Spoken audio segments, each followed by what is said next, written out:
저희 기업 발굴에서 투자 전략이 뭔지, 성장 모멘텀이 뭔지 알려드리는 코너가 있잖아요.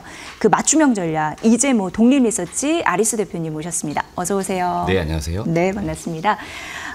오늘 알려주실 기업은 제가 이제 미리 기업 여쭤봤는데 DKND였어요. 네. 어떤 기업인지 좀 소개를 부탁드릴게요. 사실 이 기업은 제가 작년 요맘때 한번 소개시켜 드렸습니다. 왜냐면 1년 전? 예.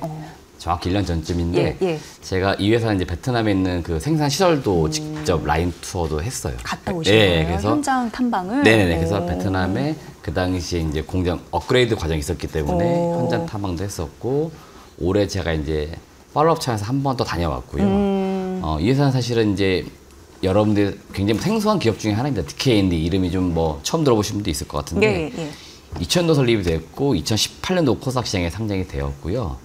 방금 제가 앵커님한테 나이키 신발 신어보시나 얘기 드렸잖아요. 그 나이키 신발의 원 재료들이 있을 거 아닙니까? 거기에 이제 합성 피혁이라는 게 들어가게 되는데 합성 피혁? 합성 피혁의 또 부직포가 또 원 재료예요. 그러니까 이 원 재료를 사실은 동사가 만들어서 그런 OEM 업체들에 납품을 하죠. 그래서 여기에다 이제 갖다 주면은 그 회사들이 신발도 만들고, 그다음에 이 회사 같은 경우 또 다다시에시로 모자도 만들어요. 또 우리가 알고 있는 브랜드 중에서 뭐 컬럼비아라고 하는 등산복 유명한 브랜드 이런 거 이거 다 고객사입니다. 그래서 그래서 동사가 만드는 제품들을 우리가 일상적으로 다 쓰고 있는 그런 제품들인데 그 원 소재 안에 있다 보니까 사실 우리가 익히 알고 있지는 않지만 우리가 일상생활하면서 많이들 생활하는 그 의류라든지 모자, 신발 이런 거에 대부분 합성 피혁이나 부직포 이런 것들 납품하는 기업이다라고 이해하시면 될 것 같아요. 네, 그러니까 신발 그리고 모자 이런 데에 원재료? 그런 거 합성 피혁하는 기업이구나 이렇게 좀 이해가 되는데, 일단 사업 구조 이런 부분도 듣고 신규적으로 뭔가 하는 거, 왜냐면 1년 만에 어떻게 보면 업데이트를 해주시는 거니까 좀 의미 있게 들어봐야 될 것 같습니다. 동사가 일단 신규 사업을 좀 많이 고민을 하고 있는 것 같아요. 왜냐하면 동사가 사실은 원래는 부직포 유통을 하다가 M&A 통해 가지고 제조 시설도 들이고 하면서 계속해서 성장해 왔던 기업이에요. 이게 무슨 얘기냐면 캐시카가 확실하게 있는 상태에서 돈을 벌면은 그거 가지고 M&A 통해서 회사를 계속 성장시켜 왔습니다. 그러니까 매출 영업이 이렇게 키워왔기 때문에 일단 동사가 현금 벌고 나서 다음 모색했군요. 지금도 회사 고민하는 게 뭐냐면은 이제 또 다른 M&A를 해야 되는데 이제 분야를 기존에 하던 거에 추가로 해야 되느냐, 아니면 우리도 새로운 걸 해야 되느냐 고민하고 있어요. 그래서 지금 보니까 화장품 쪽은 이제 바디케어 쪽, 지금 M&A 검토 중에 있고요. 그다음에 AI 어플리케이션 쪽 지금 고민하고 있고, 역시 그다음에 AI 들어가는군요. 부직포의 그 원재료 쓸 수 있는 게 또 하나 어디냐면 2차전지 쪽이에요. 요새 그 화재 이슈가 많이 있었잖아요. 그러니까 불을 좀 안 나게 하는 단열재 뭐 이런 쪽. 그래서 부직포가 이런 쪽에 들어갑니다. 그래서 동사가 부직포를 원래 만드는 기업이니까 배터리 소재 쪽 뭐 이런 사업도 검토를 지금 하고 있어요. 그래가지고 동사가 지금 기존 사업도 성장시키긴 하겠지만 새로운 쪽 분야도 지금은 검토를 하고 있는 단계이기 때문에 새로운 성장 모멘텀은 제가 볼 때 이런 분야에서 나오지 않을까 좀 내심 기대를 하고 있습니다. 그러니까 지금 사업 같은 경우에도 현금 어쨌든 창출했기 때문에 다음 사업들 했었고 그 다음 사업도 모색하고 있는데 AI가 붙을 것인지 아니면 뭐 전기차 관련해 가지고 발열을 없애고 화재를 진압할 수 있는, 그러니까 애초에 없애는 그런 또 부분을 만들 수 있을 것인지 굉장히 중요한 기점에 서 있다 이런 생각이 듭니다. 일단 뭐 현금을 창출해서 사업을 확장했다고 하니까 실적 부분 좀 궁금한 부분이 많은데 어떻게 보셨어요? 일단 올해 실적 같은 경우 매출액 제가 보니까 1,300억, 영업이익은 한 100억 정도 추정을 하고 있고요. 내년도에는 이익이 좀 더 잘 나올 거예요. 내년도에 매출액 한 1,400억, 영업이익 140억까지 나오는데 올해 그 예상보다 좀 다르게 이익률이 좀 떨어졌습니다. 그 이유가 뭐냐면 뭐 많은 업종이 그렇지만 관세 이슈가 동사도 영향을 분명히 받았어요. 그러다 보니까 올해 회사가 예상했던 이익률은 사실 떨어집니다. 하지만 그래도 올해 100억대 이익은 낼 것 같고요. 내년도에는 130억, 40억까지 올라옵니다. 그러니까 영업이익은 사실 상당히 안정되어 있는 기업이고요. 과거에도 영업이익이 아무리 못해도 한 80억대, 뭐 100억대 꾸준히 했던 기업입니다. 항상 캐시카우는 늘 있던 기업인데 올해 이익률이 회사가 예상했던 것좀 떨어졌다. 하지만 지금 하반기 그다음에 내년 가면 갈수록 이익이 굉장히 퍼포먼스가 좋을 거다. 이렇게 조금 여러분들이 이해하시면 실적에 대한 부분들은 좀 훼손될 것 같아요. 그러면은 앞으로의 실적은 좋아질까요? 왜냐하면 지금 굉장히 중요한 기점에서 어떤 신사업을 해볼까 고려하는 중이고, 그러면 이제까지 해왔던 거 다시금 회복, 그리고 앞으로 더 나아가야 되는 모습을 보여줘야 될 텐데, 그게 가능하기 때문에 오늘 또 소개를 해주시는 게 아닌가라는 생각도 네. 하게 되면서 네. 그 모멘텀이 어디 있을까 궁금하거든요. 일단 제가 볼 때는 그 생산 능력 확충에 신경을 써야 됩니다. 제가 앞서 서두에 베트남 공장 갔다 왔다 했잖아요. 예, 예, 그 당시에 사실은 공장을 업그레이드하는 과정이 있었고 예. 그게 올해 지금 완성이 됐습니다. 예. 그러니까 생산 캐파가 늘어나게 되면 당연히 매출 이익은 늘어날 수밖에 없는 거고요. 네. 그다음에 고객사의 수요가 굉장히 많은 편이에요. 그러다 보니까 사실은 그 수요에 기반해 가지고 매출이 늘어나는 거죠. 그래서 네, 네, 제가 네, 볼 때는 네. 그런 부분이 있고, 그래서 동사가 JV 설립도 많이 검토를 하고 있습니다. 그러니까 뭐 남미 쪽, 그 다음에 베트남, 여기에 생산시설이 있는데 또는 생산시설을 늘릴 건데 이런 쪽에서 뭔가 공장을 더 늘리면서 매출 이익을 좀 가져오려고 하는 거고요. 업계에서 이렇게 표현합니다. 위성 공장. 그러니까 지금 관세 이슈 때문에 또 관세 피할 수 있는 지역을 좀 찾고 있는 거죠. 그래서 위성 공장 활용해가지고 그러니까 매출을 더 늘리는 거죠. 이런 식으로 해가지고 결국에는 생산 캐파가 늘어나다 보면은 자연스럽게 매출 영업이익이 증가할 수밖에 없다. 이렇게 좀 의견을 드리고 싶어요. 네. 그러면은 이제 궁금한 부분이 투자자들이 관심을 가질 만한 매력 포인트가 뭐가 있을까 이런 부분인데 뭐가 있을까요?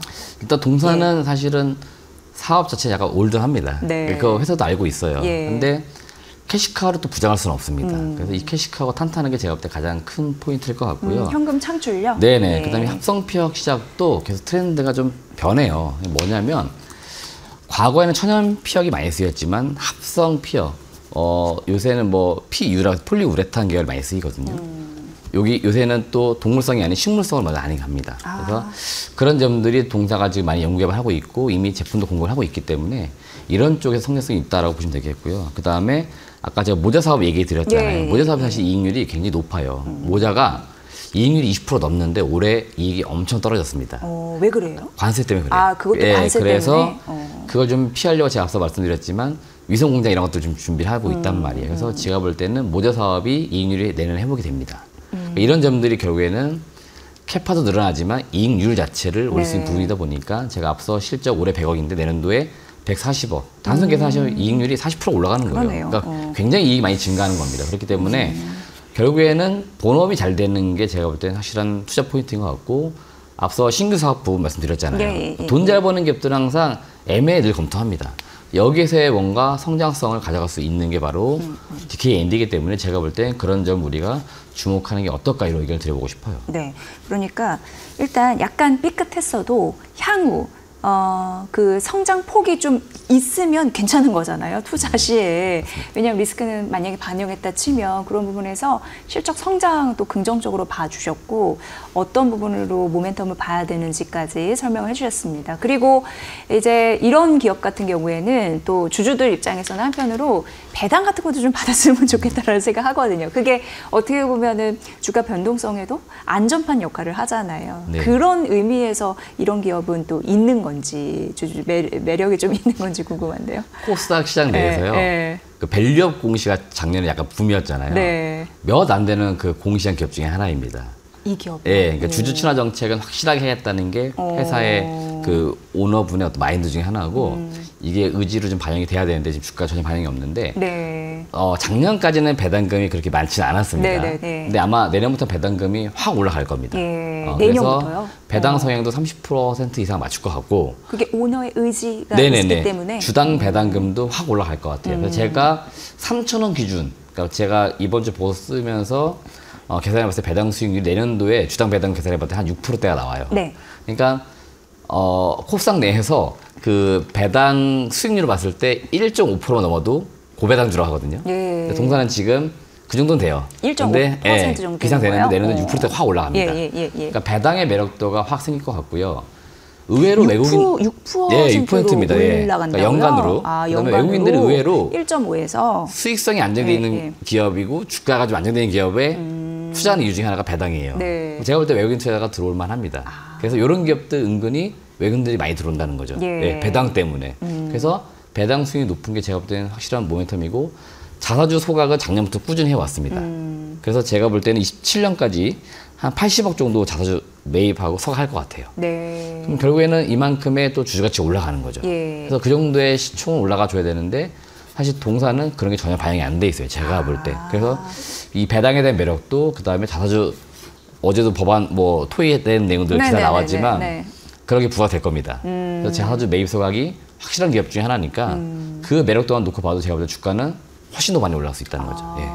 그걸 강조해 주신 거 보니까 확실한 이야기를 듣고 오셨나 이런 생각도 일단 들고 일단 제가 보기에는 영업이익률이 이제 가파르게 오를 것이다 하나 신사업 모멘텀 구체적으로 좀 고민하고 있다 하나 근데 그 방향성에 대해서도 언급을 해주셨고 그리고 배당 DPS가 연간 6%로 증가할 가능성 그런데 이런 모멘텀을 잘 반영하지 않아서 지금 주가의 위치는 낮다라는 부분이었는데 그중에서 뭐니 해도 투자 포인트는 어떻게 고르면 되는 건지 정리 한번 좀 부탁드릴게요. 일단 뭐 투자 포인트 제가 다 말씀드린 것 같고 방금 말씀드린 것처럼 지금 매수했다. 그럼 배당 수익률을 이제 가져가는 거죠.